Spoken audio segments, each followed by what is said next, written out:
Hey everybody, welcome to kind of an emergency edition of HackerKast. This will be our second edition of HackerKast, but was really prompted by the news that just came out that Uber had been breached over a year ago, October of 2016, and 57 million riders' information, personal information, were stolen, as well as about 7 million of the driver's information. Now, the personal information wasn't, substantial. It was your name, your email address, that sort of thing. Nothing real interesting. However, 600,000 driver's license of the drivers were stolen as well. The news also came out that that Uber actually paid the attackers, the hackers, $100,000 to keep this quiet and to delete the data. So that's kind of the news right now. That's pretty interesting. Rob is on vacation this week. He's in Japan right now. So I'm joined by my good friends Dan and Catherine. Both of them are in our threat research center doing things like manually attacking websites, verifying vulnerabilities. They're the good guys that are actually preventing the breaches from happening and finding vulnerabilities. So welcome, Dan and Catherine. Thanks so much for joining. Got the high fives going. Hello. Hey. So the news happened. Uber's really kind of dropped the ball on this one. Just the details on how it happened too. We saw that Uber had a public GitHub, and the hackers just had to go in this public GitHub, browse some files, and got the AWS credentials, and were able to use the AWS credentials to log in and get this data from AWS. Pretty simple. One of the easier attacks I've seen that actually led to a lot of data loss. Dan, Catherine, kind of what are your thoughts on that? That seems pretty darn easy. What do you guys think? Uh, yeah, it's not even the first time for Uber that they have gotten hacked and then tried to cover it up, which is pretty amazing. They've got some interesting policies over there.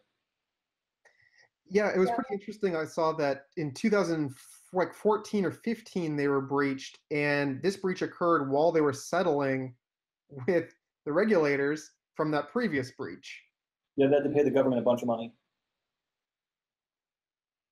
I mean, I can see why they might want to keep it quiet, I guess, if they don't want to just double down right then, it might mess up their previous settlement.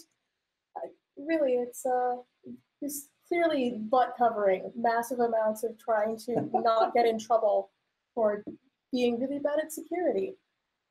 The other thing, though, is, I mean, does anyone actually believe these hackers deleted that data? Of course, they turned around and sold it. Get money from both ends. Right, and that was the news that they paid the hackers $100,000 to delete the data and to keep it quiet, to not go public with the breach.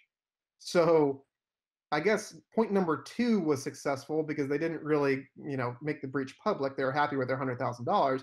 But like you said, they have this data, and there's no possible way they just deleted this data and forgot about it, right? They've got a copy of it somewhere. And now that the breach is public, they can hold that for ransom as well, don't you think? I mean, I presume they've already sold it, but I'm sure they can sell it again now. Yeah, it seems pretty astounding that they let this go. And whenever a company is breached, in my opinion, they have the obligation to notify the users that were breached.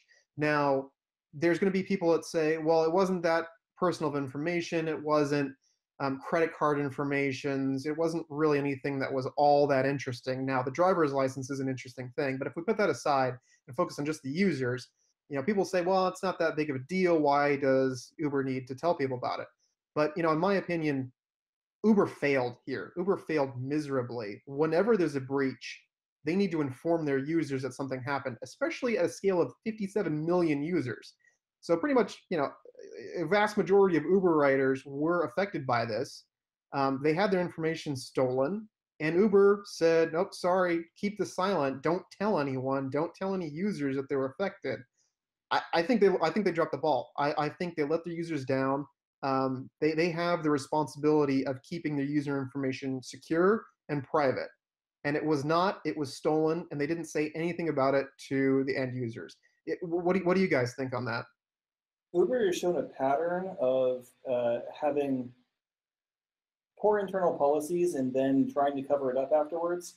They've also been in trouble recently for employing criminals as drivers in violation of local laws. I think it was Colorado, I don't remember. And they have been trying to hide everything they've done wrong, which that's not really the way that business needs to run these days. If you mess up, you need to own up to it and show what you're doing to move forward with better policies. Right, I agree. It's setting up a pattern of mistrust instead of a pattern of trust. If you say, well, this wasn't even that big a deal because it was just, it's some names, emails, not that big a deal. And then you still want to cover it up and don't tell anybody, what are they going to do if there's serious information leaked somewhere, hacked, and they get compromised that way? They're definitely going to cover that up when it's a big deal. How do you trust that Uber, if their credit card stores get hacked, they have shown a pattern that they're not going to tell us. So therefore, you can't trust Uber to have your credit card information. Yeah, and you make a good point. I mean, Uber has a long-running history of controversial business tactics. That the Hell program comes to mind, right? There's a lot of things that they've done in the past that is not exactly up to the letter of morality and good business there. So yeah, I mean, I guess this falls into a pattern with them that is troubling to say the least. The other interesting thing too that I thought about was the timing of this is a little suspicious. You drop it on the Tuesday before a holiday when nobody's in the office potentially. News cycles are being eaten up by holiday things. I tend to think that this is a more deliberate, let's bury this kind of timing on this. I'm curious to know what your thoughts are on that too. I saw it come across my news feeds. So they didn't do a really good job if they were trying to cover it up. They're doing a great job. Yeah.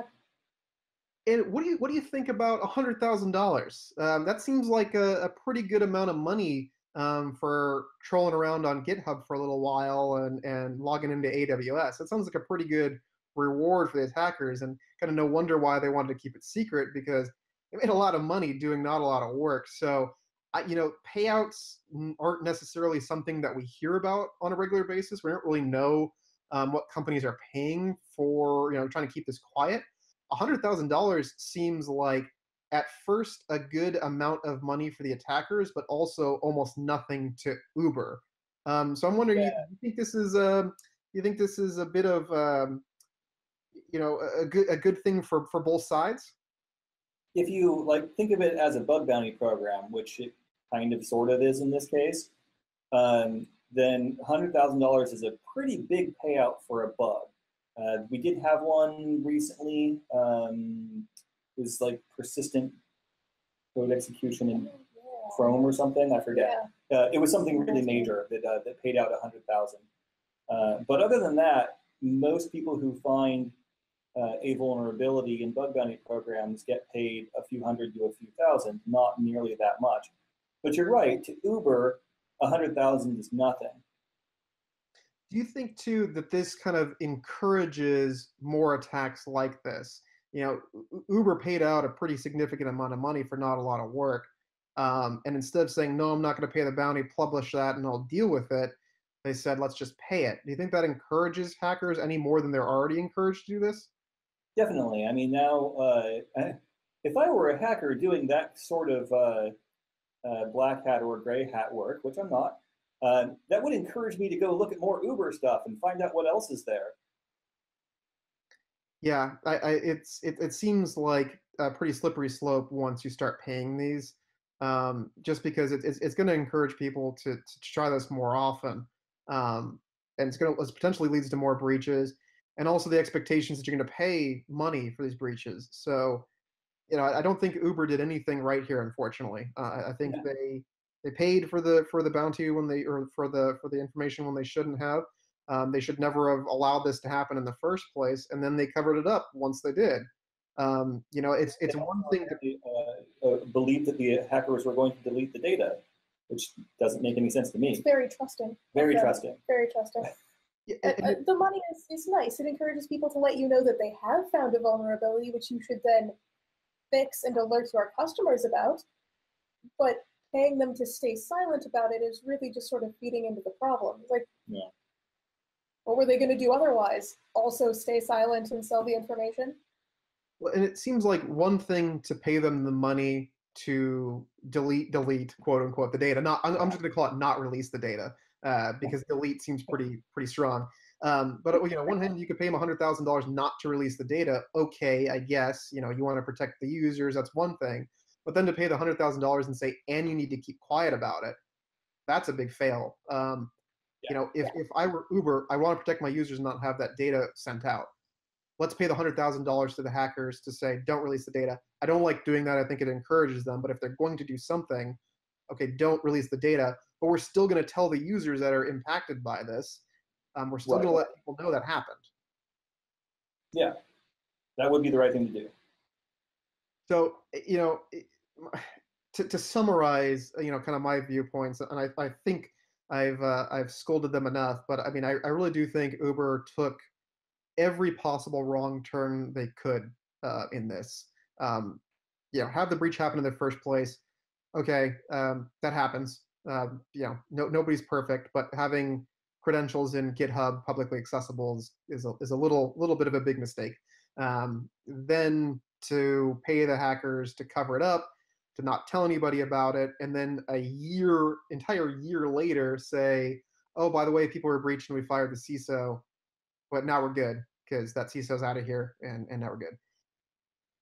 Everything about that is wrong. And it's gonna, in my mind, Uber's already teetering on loyalty to people because of their questionable business practices already, especially when there's competitors like Lyft that want to eat their lunch and are looking for every opportunity to do so. So, I don't know if this is going to be a death blow by any means to Uber, but I certainly think that, people's minds are going to be changed a little bit as far as, whether they're going to go with Uber or whether they're going to go with Lyft, even more so than they already are. I don't know what your guys' thoughts are about that. I suppose if you're already a driver, your driver's license is already out there. What more do you have to lose? As a consumer, I'm going to go delete my credit card data off of Uber. Yeah, it's pretty bad, and we'll be following this story as I'm sure more is going to unfold, and I'm sure there's going to be even more drama that happens as a result of this. I don't think this is the last time we've heard of the Uber hack now, but yeah, this is what's out there now, and I think it's just it's a shame, really, and it's a shame the way they're handling it, and hopefully companies can learn from this. Other companies can learn what not to do. Maybe that's the silver lining here, but it's a pretty big mistake for sure. Dan and Katherine, do you have any other comments or things that you wanted to say? No, I'm good. No, make the hacks interesting, guys. Come on, make them work for it. Exactly. The ease was the problem here. If anything's to be taken away, that you're making it too easy for hackers to do this. Well, I want to say a big thank you to Dan and Katherine for jumping on here last minute. I think I gave them all of like 5 minutes heads up to read this and to look at it. So I appreciate you guys hopping on this so quickly. And thanks everybody for watching. Really appreciate this kind of emergency edition of HackerKast. If you like this video, please be sure to like. If you really liked it, please be sure to subscribe. And any comments or questions you have or ideas for future HackerKast, please go ahead and put them in the comments. We look at them all the time, so we'd be happy to respond to any questions or any comments you have. Thank you again to Dan and Katherine for joining me today. We look forward to having Rob back from his amazing trip to Japan, and we'll see you again real soon. Thanks, everyone.